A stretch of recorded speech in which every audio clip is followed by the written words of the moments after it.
algorithms that can be used. In this chapter, we will be covering 5 fundamental algorithms which are not just well known but also very effective. We'll be starting with linear regression, which is one of the most basic machine learning models. Linear regression is simply when is a supervised learning technique where you have labeled data and want to predict the outcome. So, for example, we have a collection of labeled examples, right? X index, Y index, N, where N is the size of the collection, and you have a real valued target and multiple features, right? And you want to build a model. You want to build a model which is function with W and B, which is weights and bias of X as a linear combination. So simply you want to build a model which can predict your Y variable. So you want an f of x which will give a result which will be wx plus b. Here w is a vector of parameters. Simply it is, in our case it is the slope, and b is our intercept, which is a real number. I'll explain exactly what's going on in just a few minutes. So the notation f sub w comma b means that the model f is parameterized by two values. So we have w and b which are used as parameters for our function x. Now we will use the model to predict the unknown y for a given x like this. Y, our y predicted, will be taken from our function x. So we will likely produce two different, okay. Now we want to find the optimal values for w and b. Initially we will assign them both, for example, to 1, but obviously those are not the optimal values, right? And obviously the optimal values of the parameters will create a model which will make the most accurate predictions. Now our linear model and our SVM model, as you can see, the equation is very similar. The only difference is that, I mean, though they are both similar, in SVM your line or your hyperplane plays the role of a decision boundary. It is used to separate, it's a classification problem, right? So it is used to separate two groups of examples from another. So it has to be as far from the examples as possible. On the other hand, this line or hyperplane in linear regression is chosen to predict the exact value rather than classify them. So we are doing, it's a regression problem. So we want our line to be as close to the training examples as possible. So here you can see this is a linear regression line which is as close to the target, our training examples as possible, right? And how do we make a prediction? So then based on, you can see this x new notation, so based on where your new data point falls on x, you can predict the y.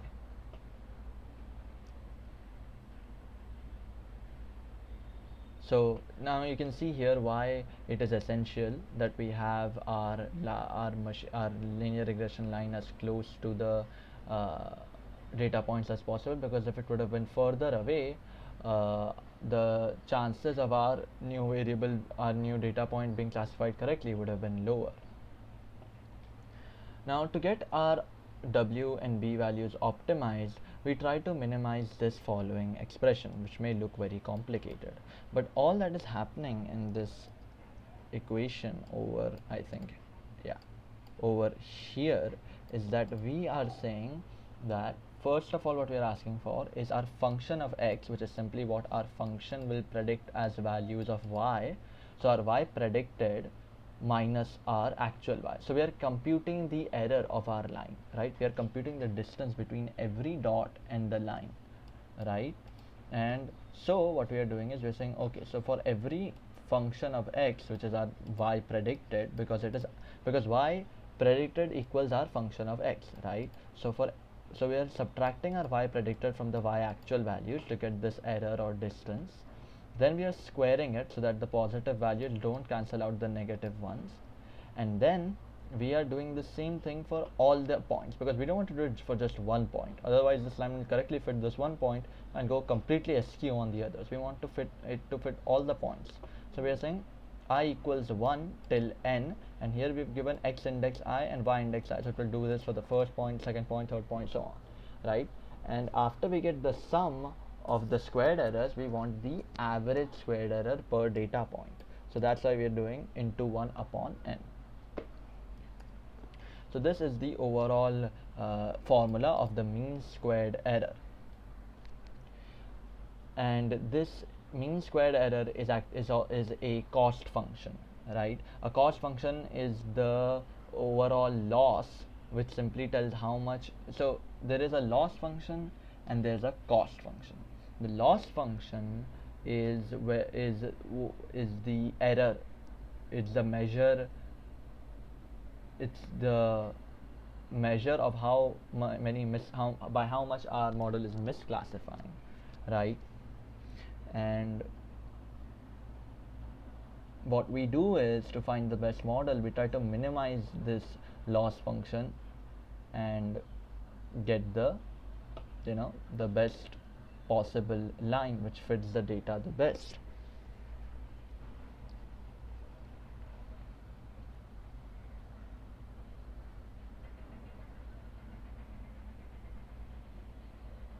So why did we use a linear line, and why did we use the simple linear regressor, which is simply a very simple model, since it is just using a line to classify? Why not use a more complex model which would fit a more squiggle type line like this, which would classify the data points more accurately? That is because there is a problem, is that linear models will rarely overfit, while these, this squiggle type model is more prone to overfitting. So you can see here why that's possible. See, in trying to fit the data points too accurately, this model has overdone itself, and this new x variable is actually being misclassified. We can pretty much understand by intuition that this is misclassified, since its y value is predicted to be way too high, right? So the reason that linear regression is useful is that it doesn't overfit much, right? And I've already explained why our error has to be squared. So how do we find the optimum values for w and b? That is using gradient descent, which we are going to cover in the next chapter. So, but simply for now, understand that there is a process known as gradient descent, which we use to optimize our w and b values. So we optimize the w and b values by minimizing the error, and this process is the gradient descent, and using that we achieve this best fit line, which we can then use to predict new data points. So this is simply linear regression. So what is logistic regression? First thing is, logistic regression is not exactly a regression but a classification learning algorithm, right? By which I mean that logistic regression is most often used for classification, right? We try to predict what is the probability of a certain data point belonging to a specific class. So we will be explaining logistic regression on the case of binary classification. As I explained before, binary classification is when your target variable has only two possible outcomes, thus it is binary. So in logistic regression, we still want our model y as a linear function of x. However, with a binary y, this is not straightforward. The linear combinations of features. So what it's simply saying here is, using your line equation here, if you had to predict values between 0 to, let's say, 1, or even in this case, this line would keep going ahead and would span till infinity, right? Because it doesn't have a point after which it straightens out. The slope remains constant, so this keeps going up and up, so it spans from negative infinity to positive infinity, right, if you extend the x-axis. So, and while your y has only these few possible values, and in case of binary classification, it will have only two possible values, but your linear regression is going from minus infinity to plus infinity. And secondly, this type of linear regression is very prone to a problem known as the outlier problem. For example, if you had a couple of extra data points which came around here, right? Now this is obviously an outlier, because it's not possible that seeing the overall data, this data point seems highly unlikely. But in order, or for example, if it's here, right, if you get a few data points over here, those are too quite highly unlikely, that at x being 5 or y is 10 is quite unlikely considering our already present data. But linear regression won't think like that. It will try to fit this line to those data points as well, and it will end up not fitting these points well anymore in an attempt to try to include those points in the equation as well. And this problem is solved by logistic regression, which uses this type of line. So here, even if you do add a data point which is quite possibly an outlier, for example around 4, you say the value is 1, because of this curved squiggle nature of the logistic regression, first of all, it is not, like in case of linear regression, it is not, constrained to a to being, a single, normal line, in which case it has, like, linear regression has to allow some errors. It cannot overcome them. Like if you had a point over here, it would have to allow that error. Logistic regression does not need to, since it can adjust itself. It understands when it has to accelerate its upward movement and when it has to slow itself down. So that's why logistic regression is obviously better. Also, outliers have not much of an effect, since even if you have outliers over here, because this line is straightened out, it will not adjust itself much to, fit itself to the data. Now, obviously, if you have a very strange outlier like around -6, you have a value at 1, you will obviously discard it, because that makes absolutely no sense. So how does it achieve this squiggle curve? So it is simple. It takes this equation of a line which linear regression was using, this equation, and runs another equation on it, which is known as the sigmoid function. So sigmoid function will convert our continuous line into a value, in our continuous variable into values between 0 to 1. And how it does that is, it says f of x is equal to 1 upon 1 plus e raised to minus x, which is simply minus wx plus b. So whatever the outcome, for example your outcome, whatever this outcome comes to be, 5 or 10 or whatever, it says it converts into 1 upon 1 plus e raised to minus 10 if your predicted value is 10. And because of that, since e here is Euler's number, so it's 2.71 is the value. So because of that, what happens is it becomes 1 upon 1 plus 2.71 raised to minus 10. And these values will always be between 0 to 1. And so we achieve this line, which for the smaller values is quite steady, then suddenly increases around the median, or sorry, the mean, and then once again straightens out.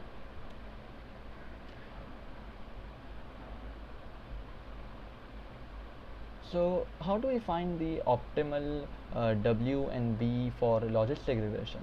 In linear regression, we were using something called mean squared error, but in logistic regression, we will be using something called the maximum likelihood. So in maximum likelihood, instead of minimizing the loss, you try to fit your model in a way that the likelihood of you observing the data is maximized. So the likelihood of this data being present should be maximized. So what you do is, likelihood is simply the probability of you observing. So for this, for example, the 0 to 1 is prediction of the probability of someone buying life insurance, right? So then, for example, you have a couple of data points here, just imagine you do, right?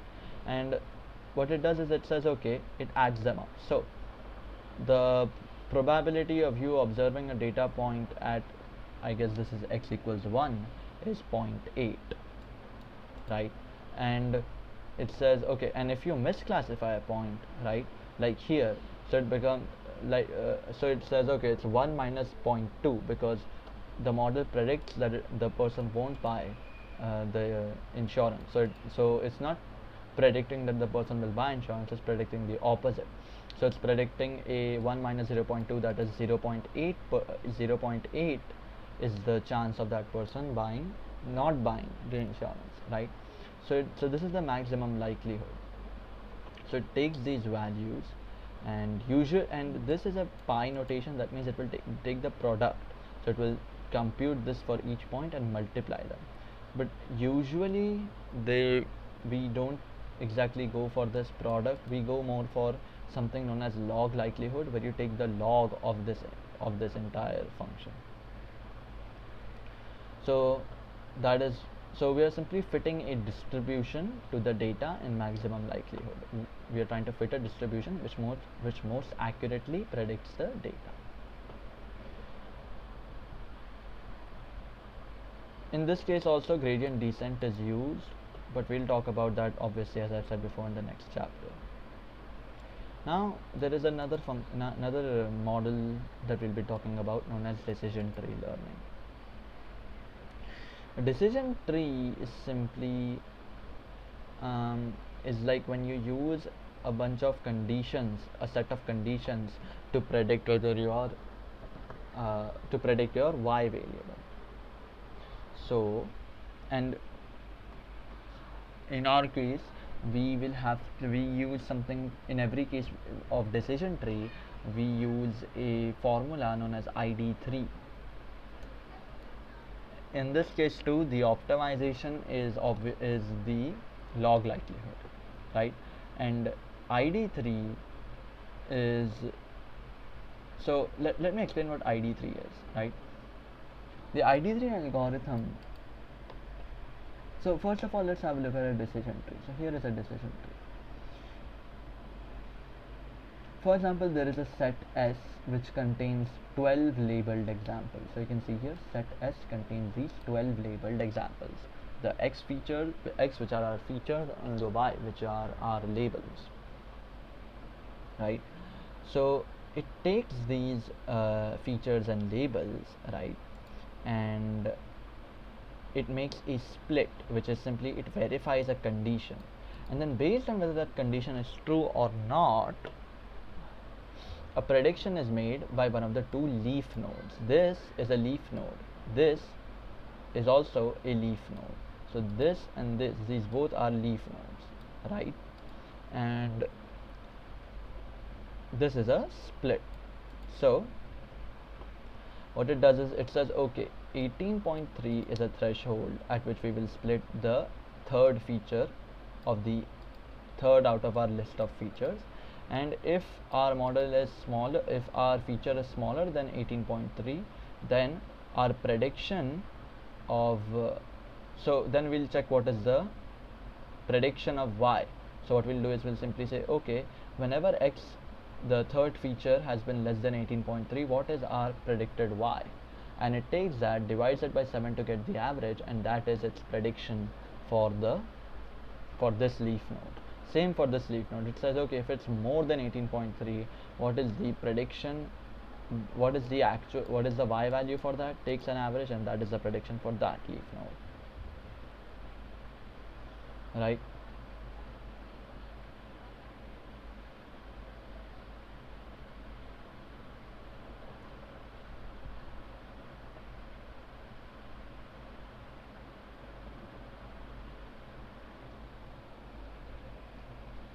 So in the beginning, this is the way it's predicting every, so this, if it just did not have any split and just predicted the average of all the records, all the y, so it simply says regardless of what your x is, we will just take the average of the data set y, and we will say that is your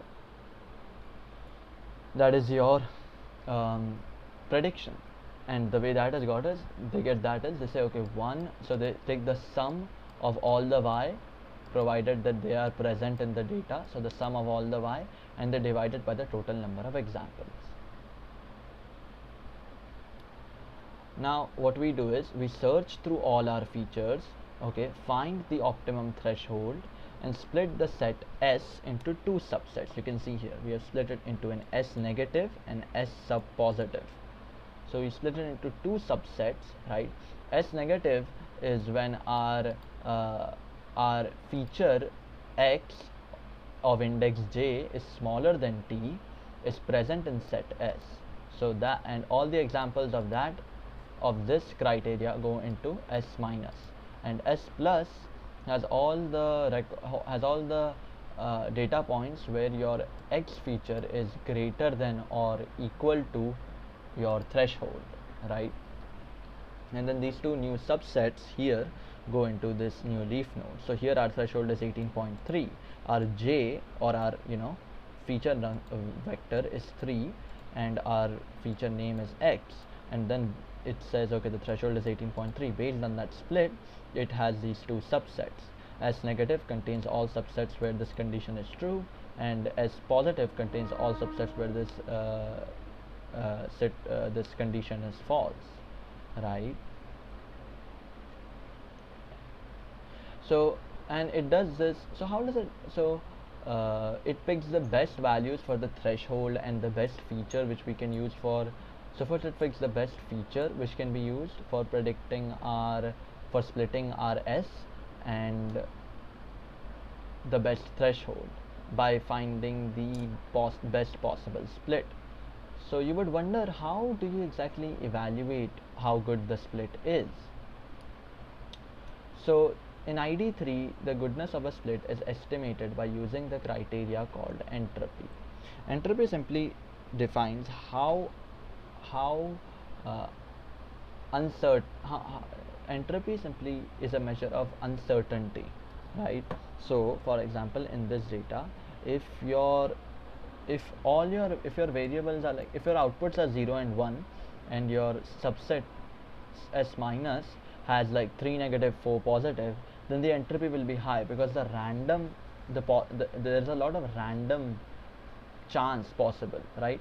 Because there is like if you have like 5 for like in this case you have like 5 records, right? So if you had like two ones and three zeros, your chance of picking a 0 would be 40, and your chance of picking a 1 would be 60. So there's a lot of, like, both things are quite possible. But if you have like all five ones, then your entropy will be 0, because there is no chance of you picking up a 0, right? There's only a chance of you picking up 1. So your subset is pure, it contains examples of only one label. So that is entropy. It calculates how the certainty or uncertainty of your variable. The entropy is given by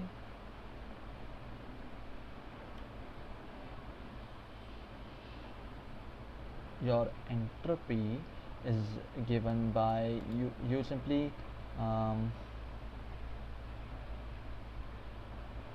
the entropy is, for example, the entropy for S minus and S plus is given by the number of records in S minus upon S into the probability of S minus plus number of records in S plus upon S minus, sorry, S plus upon S into probability of S plus, right?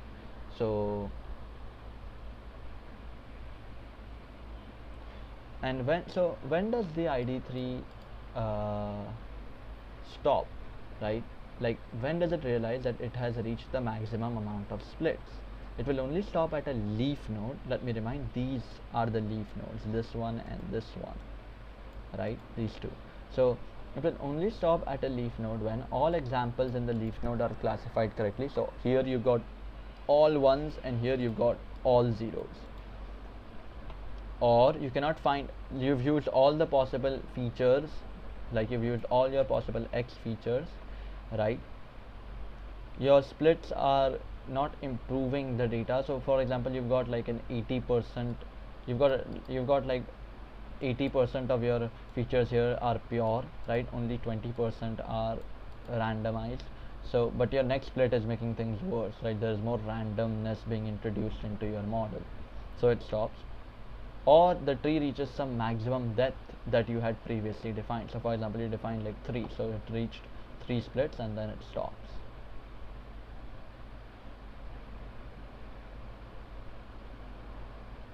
The most commonly used for, there are many types of ID3, but the most commonly used is C4.5, right? Because it accepts both continuous and discrete features. So continuous are simply continuous values, while discrete are, categorical. And it solves overfitting problem by using a technique known as pruning. So what pruning does is, pruning goes back to the tree once it has been created and removes branches which don't contribute significantly. So if there is some branch which is not helping as much and the other branch is anyway doing a much better fitting, then it will remove this branch of this split and reduce the computation.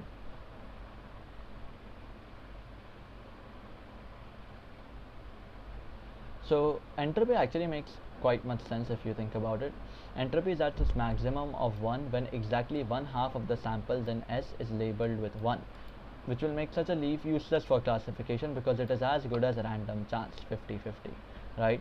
While if entropy is at lowest, which is 0, when all the samples in S have the same label. So you know exactly what you are going to get when your X feature is equal to this value. So you are more confident while predicting.